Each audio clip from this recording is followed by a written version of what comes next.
చెరపకురా చెడేవు అని చెప్పి పాతకాలపు సామెత ఒకటి ఉంది, మనందరికీ తెలిసిన విషయమే. ఎప్పుడు దేని గురించి ఎందుకు మాట్లాడుకుంటున్నాము అంటే ఈ సామెత కరెక్ట్గా జోగి రమేష్ అండ్ ఫ్యామిలీకి కరెక్ట్గా సరిపోతుంది. నిన్న జోగి మేఘన, ఎవరైతే జోగి రమేష్ పెద్ద కోడలు రాజీవ్ భార్య ఉందో, జోగి రమేష్ పెద్ద కొడుకైనటువంటి రాజీవ్ భార్య ఉందో, ఆవిడ నిన్న ఒక ప్రెస్ మీట్ పెట్టడం జరిగింది. అసలు ఈ ప్రెస్ మీట్ పెట్టే పరిస్థితి తీసుకొచ్చిందే జోగి రమేష్. జోగి రమేష్ కేసు నమోదైన తర్వాత పోలీస్ స్టేషన్ లో కేసు నమోదైన తర్వాత నెల రోజులు అజ్ఞాతంలో ఉన్నాడు. ఎక్కడున్నాడో ఎవరికీ తెలియదు.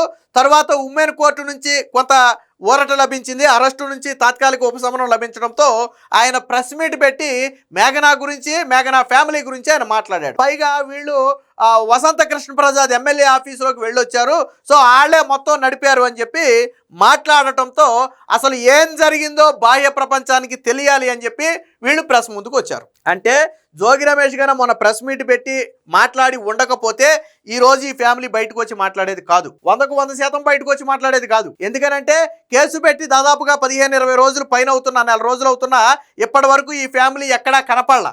ఏ మీడియాతోనూ మాట్లాడాల, ఏ సోషల్ మీడియాలోనూ కనపడలా. కానీ జోగి రమేష్ ప్రెస్ మీట్ తరువాత ఆయన చేసిన విమర్శలకు సమాధానం చెప్పాలి అనే ఉద్దేశంతోనే జోగి మేఘన అయితే బయటికి రావడం జరిగింది. నిన్న కొన్ని పెను సంచలన ఆరోపణలు చేసింది. అన్నిటికీ మించి వసంత కృష్ణ ప్రసాద్ దగ్గరికి వెళ్ళారని ఏదైతే జోగి రమేష్ ఆరోపణ చేశాడో దానికి మేఘన కూడా స్ట్రాంగ్ కౌంటర్ ఇచ్చింది. ఏమని? సరే, మేము వసంత కృష్ణ ప్రసాద్ దగ్గరికి న్యాయం కోసం వెళ్ళాం, మీరు చూపించిన వీడియో మేము రెండోసారి వెళ్ళింది, ఆల్రెడీ అంతకుముందు ఒకసారి వెళ్ళాం, మేమే చెప్తున్నాం బహిరంగంగా. మరి దానికంటే ముందు మేము సజ్జల రామకృష్ణారెడ్డి ఇంట్లో సెటిల్మెంట్ కోసం వెళ్ళాం, దాన్ని ఎందుకు చెప్పలేదు? అలాగే వైసీపీ పార్టీ ఆఫీస్కి వెళ్ళాం న్యాయం కోసం, జగన్మోహన్ రెడ్డి ఉండగా ఆయన కలవలేదు, మరి దాన్ని ఎందుకు చెప్పలేదు? అలాగే జోగి రమేష్ బాబాయ్ దగ్గరికి కూడా వెళ్ళాం, ఆయన కూడా నేనేమి చేయలేనని చేతులు ఎత్తేసాడు, జోగి రమేష్ నా మాట వినే పరిస్థితి లేదని, మరి దాన్ని ఎందుకు చెప్పలేదని చెప్పి నేను ఆ ఫ్యామిలీ క్వశ్చన్ చేసింది. సో చెప్పాలి, జోగి రమేషే దీనికి ఆన్సర్ చెప్పాలి. మీరు వసంత కృష్ణ ప్రసాద్ దగ్గరికి వీళ్ళు వెళ్ళొచ్చిన వీడియో చూపించారు కదా, మరి సజ్జల రామకృష్ణారెడ్డి దగ్గరికి, వైసీపీ ఆఫీస్ దగ్గరికి, అలాగే మీ బాబాయ్ దగ్గరికి వెళ్ళిన వీడియోలు ఎందుకు చూపించలేదు? అంటే అవి మీకు అనుకూలంగా ఉన్నావు కాబట్టి వసంత కృష్ణ ప్రసాద్ వీడియో చూపించారు. ఎందుకని? దీని వెనక తెలుగుదేశం పార్టీ ఉందని చెప్పొచ్చు అనే ఉద్దేశంతో. కానీ మన అదే నిజమైతే ఒక వ్యక్తి దగ్గరికి వెళ్తే వాళ్ళ వెనక పార్టీ ఉందని మనం అనుకుంటే సజ్జల రామకృష్ణారెడ్డి దగ్గరికి కూడా వెళ్ళారు కదా, మరి అప్పుడు వైసీపీ పార్టీ ఉందనుకుందామా? వైఎస్ఆర్సీపీ పార్టీ ఆఫీసుకు కూడా వెళ్ళారు కదా, దాని వెనక జగన్మోహన్ రెడ్డి ఉన్నాడు అనుకుందామా? వాళ్ళు చెప్పింది అదే. సజ్జల రామకృష్ణారెడ్డి ఇంట్లో మొదటగా వీళ్ళు విజయవాడ పోలీస్ కమిషనర్ దగ్గరికి కంప్లైంట్ పట్టుకుని వెళ్ళారు. వెళ్ళినప్పుడు ఇలా కేసు పెడుతున్నారని తెలిసి జోగి రమేష్ ఏం చేశాడంటే కొంతమంది వ్యక్తుల చేత, ఎవరైతే మేఘన వాళ్ళ లాయర్ ఉన్నాడో లాయర్కి ఒక మెసేజ్ చేశారు. ఏమని? ఈ కోర్టులు కేసులు వద్దు, కూర్చుని మాట్లాడుకుందాం, సజ్జల రామకృష్ణారెడ్డి ఇంట్లో కూర్చుందాం, మీరు కేసు వాపస్ తీసుకోండి అని. వాళ్ళ లాయర్ వచ్చి అమ్మాయి ఇలాగా సజ్జల రామకృష్ణారెడ్డి దగ్గర కూర్చుని మాట్లాడుకుందాం అంటున్నారు, ఏం చేద్దామని అడిగితే వీళ్ళ కుటుంబం కూడా సరే మనకు కావాల్సింది కూడా కేసులు కాదు సెటిల్మెంటే కాబట్టి, సరే సజ్జల రామకృష్ణారెడ్డి అంటున్నారు కాబట్టి వైసీపీలో కొద్ది పెద్ద రకంగా ఉన్న వ్యక్తి కాబట్టి సరే న్యాయం చేస్తాడేమో, వెళ్ళి మాట్లాడి చూద్దాం, లేకపోతే అప్పుడే మనం ఏదో డిసైడ్ అవుదామని చెప్పి సజ్జల రామకృష్ణారెడ్డి దగ్గరికి వెళ్ళి జరిగింది మొత్తం చెప్పారు. జోగి రాజీవ్ గురించి చెప్పారు, పెళ్ళైన తర్వాత ఏం జరిగిందో చెప్పారు, 2 నెలలకి పంపేసింది చెప్పారు, అన్నీ చెప్పారు. సజ్జల రామకృష్ణారెడ్డి విన్న తర్వాత నీకెందుకమ్మా, న్యాయం చేద్దాము, నేను ఉన్నాను కదా, నువ్వేం కంగారు పడద్దు, ఇప్పుడు కోర్టులు కేసులు అంటూ బయటికి వెళ్తే పరువు పోవటం అలాగే ల్యాగ్ అవటం తప్ప ఉపయోగం ఉండదు, కూర్చుని సెటిల్ చేద్దాం, నాకు 2 రోజులు టైం ఇవ్వు అని సజ్జల రామకృష్ణారెడ్డి మొత్తం విన్న తర్వాత వీళ్ళకి చెప్పాడు. సరే, ఒక పెద్ద మనిషి 2 రోజులు టైం అడిగాడు కదా అని చెప్పి వీళ్ళు వదిలేశారు. 2 రోజులు అయిపోయింది, 2 వారాలు అయిపోయింది, 2 నెలలు అయిపోయింది, పట్టించుకోవట్లా. సజ్జల రామకృష్ణారెడ్డి దగ్గర నుంచి ఏమీ మెసేజ్ రాలేదు, ఫోన్ రాలేదు. అలాగని చెప్పి పోనీ సజ్జల రామకృష్ణారెడ్డి ఏమైనా జోగి ఫ్యామిలీతో మాట్లాడి ఒప్పందం చేశాడంటే జోగి ఫ్యామిలీ నుంచి వీళ్ళకి కాంటాక్ట్ రాలేదు. అంటే ఎవరి పనుల్లో వాళ్ళు ఉన్నారు, ఇక ఈ అమ్మాయిని మర్చిపోయారు. అలాగే వైఎస్ఆర్సీపీ ఆఫీస్కి జగన్మోహన్ రెడ్డి ఉన్నప్పుడు వీళ్ళు వెళ్ళారంట, మేఘనా కావచ్చు వాళ్ళ తండ్రి కావచ్చు వెళ్ళారంట. వెళితే ఆ రోజు జగన్మోహన్ రెడ్డిని కలవనివ్వాల, ఆ రోజు కలవల, బయటకు వచ్చేసారు. అంటే మేబీ కలవకుండా అడ్డుకున్నారు, జగన్మోహన్ రెడ్డిని కలవకుండా అడ్డుకున్నారు. సో ఆ రోజు జగన్మోహన్ రెడ్డి ఆఫీస్కి వెళ్ళినా, వైసీపీ ఆఫీస్కి వెళ్ళినా న్యాయం జరగల.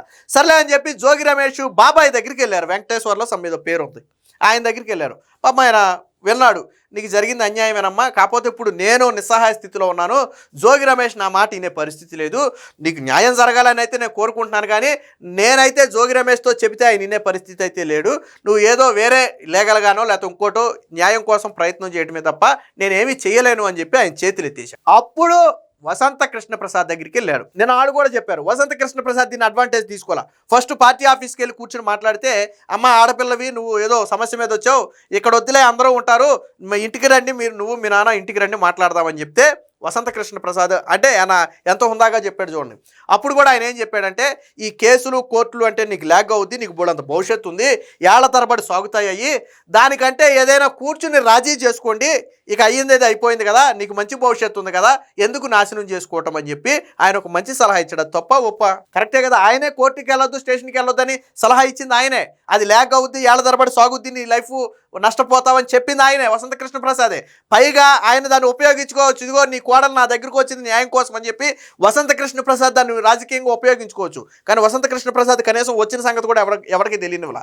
పార్టీ ఆఫీస్కి వెళ్తే అందరికీ తెలుస్తుందని ఆయన ఇంటికి వచ్చి మాట్లాడమన్నాడు. ఎందుకని 10 మందికి తెలియకూడదని. ఇక్కడ వసంత కృష్ణ ప్రసాద్ 100కు 100% ఆ వ్యక్తి గురించి కానీ జోగి ఫ్యామిలీ గురించి కానీ బయటకు రాకూడదని జాగ్రత్త పడ్డాడు. మనం దాన్ని ఒప్పుకోవాలి. అదే వసంత కృష్ణ ప్రసాద్ మళ్ళీ ఇలా బాబాయిని, ఇప్పుడు వీళ్ళు ఆల్రెడీ మాట్లాడారు కదా, అదే బాబాయిని వసంత కృష్ణ ప్రసాద్ పిలిపించాడు, ఆ ఇంటికి వచ్చాడట. మరి ఏదోటి జోగి రమేష్తో మాట్లాడి, చూడు అనవసరంగా పిల్ల నష్టపోతుంది కదా జీవితం, వాళ్ళకి పెళ్ళి అది ఇష్టం లేకపోయింది, ఏదోటి చేసి వీళ్ళ సెటిల్మెంట్లు ఏదో వీళ్ళకి చేసేసి వీళ్ళకి ఇవ్వాల్సింది వీళ్ళకి ఇచ్చేస్తే వీళ్ళ దారి వీళ్ళు చూసుకుంటారు కదా, ఎందుకు ఇబ్బంది పెట్టడం అంటే మళ్ళీ ఆయన అదే చెప్పాడంట, నా మాట వినే పరిస్థితి ఎక్కడుందో జోగి రమేష్, నా మాట వినడు అని. అప్పుడు తప్పని పరిస్థితుల్లో వీళ్ళు స్టేషన్కి వెళ్ళారు తప్ప ఇందులో వసంత కృష్ణ ప్రసాద్ పాత్రే లేదు, వసంత కృష్ణ ప్రసాద్ ప్రమేయమే లేదు. ఆయన కూడా ఇది ఫ్యామిలీ ఇష్యూ కదమ్మా, మనం మాత్రం ఏం చేయగలదు అన్నట్టుగా ఆయన కూడా చెప్పాడు. మీరు కూర్చుని మాట్లాడుకుంటే మంచిదని మాత్రం ఆయన సలహా ఇచ్చాడు. సో ఆ విషయం నిన్న స్వయంగా వీళ్ళే చెప్పారు. అంటే వసంత కృష్ణ ప్రసాద్ను ముందు పెట్టి తెలుగుదేశం పార్టీని జుబ్బూచిగా చూపాలంటే ఏమైంది, మొత్తం బండారం మొత్తం కూడా బయటకు వచ్చింది. ఏం చెప్పింది నిన్న, వాళ్ళ ఇంట్లో పూర్తిగా అందరూ క్రిస్టియన్స్, ఆవిడ మదర్ అంటే జోగి రమేష్ భార్య శకుంతల డైలీ బైబుల్ చదువుద్ది, తప్పు కాదు, వాళ్ళు చదువుకోవచ్చు. ఈ అమ్మాయి మాత్రం పూజ చేయాలంటే భయపడేదంట. శివుడు ఫోటోని పెట్టి పూజ చేస్తుంటే శివుడు దేవుడు ఎలాగవుతాడు, ఇద్దరు పెళ్ళాలు ఉన్నారు కదా, మనుషుల్లాగా రెండు పెళ్లిళ్ళు చేసుకుంటే దేవుళ్ళు అవుతారా అని చెప్పి శివుడిని కించపరిచింది అక్కడ. అలాగే దేవుడి దగ్గర ఏదో కథ ప్రసాదం పెడితే దేవుడు వచ్చి తింటాడా, ఇప్పుడు ప్రసాదం ఎందుకు పెట్టావు అక్కడ, దేవుడు వచ్చి తింటాడా అని స్వయంగా అత్త అడిగేదంట. ఈ అత్తకు భయపడి అగరబత్తి వెలిగిస్తేనేమో శవాల దగ్గర వాసనలాగా ఉందనేదంట. అగరబత్తి వెలిగించాలంటే భయం, గంట కొట్టాలంటే భయం, హారతి ఇవ్వాలంటే భయంగానే బతికారు. 2 నెలల తర్వాత పంచాయతీ పెట్టారు. ఏమని ట్విస్ట్ ఏంటో తెలుసా, పెళ్ళైన 2 నెలలకే విడాకులకు అప్లై చేశాడు జోగిరాజు. ఆ విషయం వీళ్ళకి తెలియదు. కాకపోతే కోర్టు రిజెక్ట్ చేసింది. ఎందుకని, నోటీసులు పంపలా. నోటీసులు వస్తే వీళ్ళకి తెలిసేది. నోటీస్ ఎందుకు పంపలేదు అంటే, విడాకులకు అప్లై చేసినప్పుడు పెళ్ళైన సంవత్సరం వరకు లేదా 6 నెలల వరకు టైం ఉంది, ఆ లోపు విడాకులకి అప్లై చేయడం కుదరదు, కాబట్టి విడాకులకి అప్లై చేయడం కుదరదని కొట్టేసింది. తర్వాత ఏడాది పాటు ల్యాగ్ చేయాలి, ఏడాది గడవాలి విడాకులకు అప్లై చేసుకోవాలంటే. ఏడాది పాటు ఎలా ల్యాగ్ చేయాలని ఆలోచించి పంచాయతీ అంటే వాస్తవానికి రాజు తనతో కరెక్ట్గా ఉండట్లేదని జోగి రమేష్కి వాళ్ళ భార్యకి చెప్పింది. వాళ్ళు పట్టించుకోవాలా. దీంతో మేఘన తల్లిదండ్రులు వచ్చి నిలదీశారు, అడిగారు ఏంటి పరిస్థితి అని.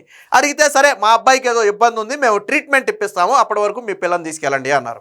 అదేంటి మీ అబ్బాయికి ట్రీట్మెంట్ ఇప్పిస్తే మా పిల్లని తీసుకెళ్ళడం ఏంటి, ఇక్కడే ఉంటుందంటే, లేదు మేఘన ఇక్కడ ఉంటేనేమో నర్వస్గా ఫీల్ అవుతున్నాడు, రాజు ట్రీట్మెంట్ తీసుకోవడానికి ఇబ్బంది పడతాడు, కొంతకాలం మీ దగ్గర చెట్టుకోండి, తర్వాత అంతా సద్దుమణిగాక నేను తీసుకొస్తాను అన్నారు. సరే ఏదో చెప్పారు కదా, 1-2 నెలల్లో చూద్దామని చెప్పి ఈవిడ ఇంటికి వెళ్ళిపోయింది. ఇంటికి వెళ్ళిపోతే చుట్టుపక్కల వాళ్ళు ఎలా చూస్తున్నారు, ఇదేంటి పెళ్ళైన 2 నెలలు గడవకుండా వచ్చి పుట్టింటిగాడు ఉంటుందని చెప్పి అక్కడ చుట్టుపక్కల వాళ్ళు చెవులు కోరుకుంటున్నారంట. అది వాళ్ళకి బాధగా ఉంది. సరే ఏదో ఒకటి అయ్యింది కదా అని చెప్తే, నెల అయింది, 2 నెలలు అయింది, 3 నెలలు అయింది, 4 నెలలు అయింది, ఏమీ లేదు. ఇంతలో జోగి రమేష్ మీద ఏమో కల్తీ లిక్కర్ మద్యం కేసు వచ్చింది, జోగి రమేష్ని అరెస్ట్ చేయటం, ఈ తతంగం అంతా ఒక 2-3 నెలలు పట్టింది. ఇంతలో పెళ్ళయి కరెక్ట్గా ఏడాది అయిపోయింది. ఏడాది అయిపోయిన మొదటి వారంలోనే మళ్ళీ వెళ్ళిపోయి విడాకులకు అప్లై చేశారు. అంటే జోగి మేఘనాను ఇంటికి పంపేయటం కోసం వీళ్ళు ఆడినటువంటి డ్రామానే, మీరు మా కొడుక్కి ట్రీట్మెంట్ ఇస్తున్నాం మీరు తీసుకెళ్ళండి అని. నిజంగా ట్రీట్మెంట్ లేదు, ఏమీ లేదు, అంతా ఉత్తిదే. ట్రీట్మెంట్ ఇస్తే వీళ్ళు అడిగారంట, నిలబడద్దా 2 నెలలు పడద్దా, ఏ డాక్టర్ దగ్గర ఇప్పిస్తున్నారు అని అడిగితే దానికి ఏది సమాధానం చెప్పలా. అంటే ట్రీట్మెంట్ అనేది ఉత్తిదే, ఏడాది గడవాలి, అప్పటి వరకు ఈ అమ్మాయిని మన ఇంట్లో ఉండకుండా దూరంగా పెట్టాలి. ఆ ఉద్దేశంతో గట్టిగా పెళ్ళైన 2-3 నెలలు కూడా ఉందో లేదో, పెళ్ళయ్యాక ఈ 2-3 నెలల్లో జరిగినటువంటి ఘటనలు ఇవన్నీ.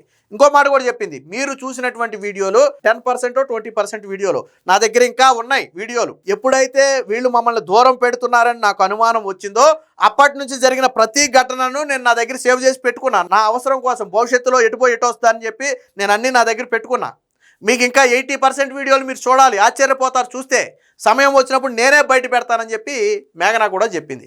అసలు రాజీవ్ సరిగ్గా ఉండట్లేదని మొదట చెప్పిందే జోగి రమేష్కి వాళ్ళ భార్యకి. మరి వాళ్ళైనా కూర్చోబెట్టి మాట్లాడాలి కదా. చెయ్యకపోతేనే అప్పుడు మేఘనా తల్లిదండ్రులు ఇన్వాల్వ్ అయ్యి గట్టిగా నిలదీశారు. పైగా వాయిస్ కాల్ వినే ఉంటారు కదా, సోషల్ మీడియాలో లీక్లు అయినాయి, అవి నిజమైన కాల్సే. నిన్న మేఘనా చెప్పింది, మీరు చూసినటువంటి ప్రతి వీడియో, మీరు విన్నటువంటి ప్రతి కాలు నిజమే, అది అబద్ధం కాదు, దాని ఒరిజినల్ నా దగ్గరే ఉన్నాయి. ఏమంది వాళ్ళ అత్తగారు ఏమంది ఫోన్ చేసి మేఘనా తండ్రికి, మీ అమ్మాయికి ఏదన్నా కానుకలు గిఫ్టుల రూపంలో ఇస్తే మా అబ్బాయికి 3 వస్తుందని చెప్పారంట. ఏ తల్లైనా ఆ మాట చెప్పుద్దా? నా కొడుకు 3 రావాలంటే మీరు గిఫ్ట్లు ఇవ్వండి అని చెప్పి ఏ తల్లైనా చెప్పుద్దా? రాజకీయాల్లో ఉన్నారు, ఇంత సంపాదించుకున్నారు, ఇంకా ఆశ చచ్చిపోక ఆ అమ్మాయి చెప్పింది కరెక్టే, కంప్లైంట్లో రాసింది కరెక్టే. ఏదో ఆడపడుచులకి ఇది బట్టరా అంటే జోగి రమేష్ కూతురికి అది బట్టరా, నాకేమో బెంచ్ కారు బట్టరా, హారం బట్టరా, ఇది వాళ్ళు అడిగినటువంటి కోరికలు. ఈ కంప్లైంట్లో రాసింది నిజమే. ఆ ఆడియో కాల్లో విన్నారు కదా మీరు. గిఫ్ట్లు ఏమన్నా ఇస్తే 3 వస్తుందంట, ఖరీదైన గిఫ్ట్లు అవి కూడా. అంటే ఒక 2-3 కోట్లు 4-5 కోట్లు పెట్టి ఏదైనా గిఫ్ట్లు ఇస్తే, ఆల్రెడీ ఆయన తండ్రి చెప్పాడు, నేను తాగతకు మించి పెళ్లి చేశా. ఎందుకు చేశా? అటుపక్క పెద్ద ఫ్యామిలీ, రాజకీయంగా వాళ్ళు పెళ్లి మంచిగా చేయాలని అడిగారు. సరే తలదాకట్టు పెట్టైనా పెళ్లి మంచిగా చేస్తే నా కూతురు జీవితం బాగుంటుంది కదా అని చెప్పి నేను పెళ్లి చేస్తే, ఈరోజు మళ్ళీ తిరిగి అదనపు కట్నం తీసుకురావాలని మమ్మల్ని వేధిస్తున్నారని చెప్పి స్వయంగా చెప్పారు. అంటే జోగి రమేష్ పెట్టినటువంటి ఒక ప్రెస్ మీట్తో మొత్తం నిన్న సోషల్ మీడియా మొత్తం కూడా షేక్ అయింది. నిన్న మేఘనా ప్రెస్ మీట్తో, అంటే జోగి రమేష్ ప్రెస్ మీట్ పెట్టడం వల్లే మేఘనా ప్రెస్ మీట్ పెట్టి, మేఘనా మాట్లాడిన దాంట్లో తప్పు లేదు, జరిగిన ప్రతిదీ చెప్పింది. నా తప్పు లేదు, నా తప్పు లేకుండా నేను మాట పడాల్సిన అవసరం లేదు.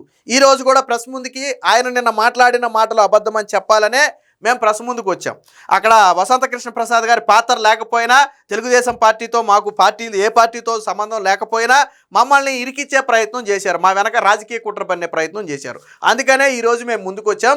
దానికంటే ముందు సజ్జల రామకృష్ణారెడ్డి దగ్గరికి వెళ్ళాం, జగన్ రెడ్డి దగ్గరికి వెళ్ళాం, అవి ఎందుకు చెప్పలేదని చెప్పి నేను క్వశ్చన్ చేశారు. మరి దీనికి జోగి రమేష్ ఆన్సర్ చేయాలా, వైసీపీ పార్టీ నాయకులు ఆన్సర్ చేయాలా, సజ్జల రామకృష్ణారెడ్డి మధ్యవర్తిత్వం వహించే ప్రయత్నం చేశాడు కదా, ఆయన సమాధానం చెప్పాలా? చెప్తారా మరి?